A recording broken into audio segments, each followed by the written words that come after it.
Oi pessoal, vamos falar um pouco de condutores e isolantes. Condutores e isolantes do que? Ué, de eletricidade, né? Aí, vamos falar um pouco de condutores e isolantes elétricos. Para isso vocês têm que lembrar uma coisa. Vocês lembram que o átomo é a unidade básica da matéria, consiste num núcleo central de carga elétrica positiva envolto por uma nuvem de elétrons de carga negativa? Então, o que nos interessa aqui agora são os elétrons. Os elétrons podem ser, eles podem ser encarreiradinhos assim, eles podem percorrer, por exemplo, um fio elétrico, tá vendo? Eles são elétrons. Se eu tenho um gerador de energia, uma diferença de potencial de energia, eu posso fazer os elétrons circularem, começarem a fazer uma corrente de elétrons. Os elétrons ficam todos alinhados e caminhando ao longo de um condutor. Isso é uma corrente elétrica. É corrente elétrica. Corrente elétrica são os elétrons sendo empurrados ao longo de um fio condutor, de um condutor, olha só. Então isso aí é a corrente elétrica. Então isso é corrente elétrica.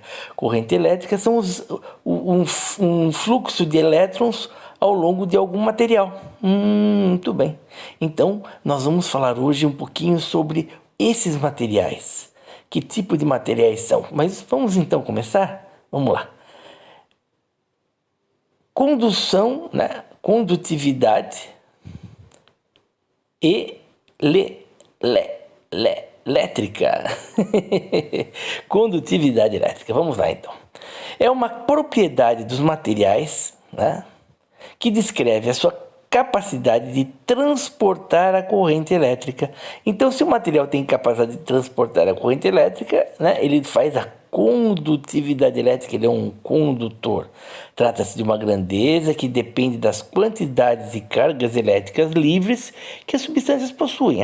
Então dependendo da quantidade de carga elétrica livre, ele vai ser classificado de um jeito? Sim, ele pode ser classificado quanto mais cargas livres um determinado material apresenta, maior sua condutividade elétrica. Portanto, ele vai ser o quê? Ele vai ser um bom condutor de corrente elétrica. Se ele tem cargas livres, quanto mais cargas livres, melhor. Ele vai ser um bom condutor. Mas e se ele... quanto menor a quantidade de cargas livres, menor a condutividade elétrica? Sim. Quanto menor a quantidade de cargas elétricas livres no material, menor é a capacidade de conduzir eletricidade. Ele vai ser um mau condutor. E mau condutor para a gente aqui... A gente vai pegar os piores, nós vamos chamá-los de isolantes. Eles não conduzem nada praticamente de eletricidade, tá? Então, eles são isolantes. Vamos fazer um exemplo aqui de condutores e isolantes. Vamos fazer um exemplo só para você entender. Vamos falar primeiro de isolantes. Vamos falar dos isolantes primeiro. Vamos lá. Então, olha só. Se eu pego, eu coloco um pedaço de madeira tocando simultaneamente nas duas esferas, notamos que as cargas em cada esfera permanecem inalteradas, portanto não haverá transferência de carga de uma esfera para outra. A madeira, então, é um isolante, não deixa passar carga elétrica de uma esfera para outra. Aí a madeira, um isolante. A madeira é um isolante elétrico. E os condutores? Vamos pegar um exemplo de condutores, olha só. Agora, no lugar do pedaço de madeira, eu coloco um metal. Eu pego um pedaço de metal, um prego, por exemplo. Notamos que acontecerá o quê? Rapidamente, há uma redistribuição de cargas entre as duas esferas, até que ambas fiquem igualmente carregadas.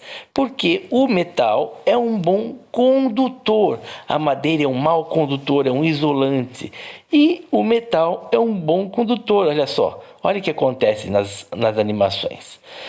Muito bem, falando em isolantes e condutores, os condutores normalmente são os metais, ouro, prata, cobre, alumínio, enquanto os isolantes são normalmente aqueles que não transmitem energia elétrica de jeito nenhum, a borracha, a madeira, o plástico, Se você olhar então aí na foto, na figura, você vai ver que dentro é o condutor, que é o metal. Esse é um cabo de eletricidade, um fio de eletricidade, um fio elétrico.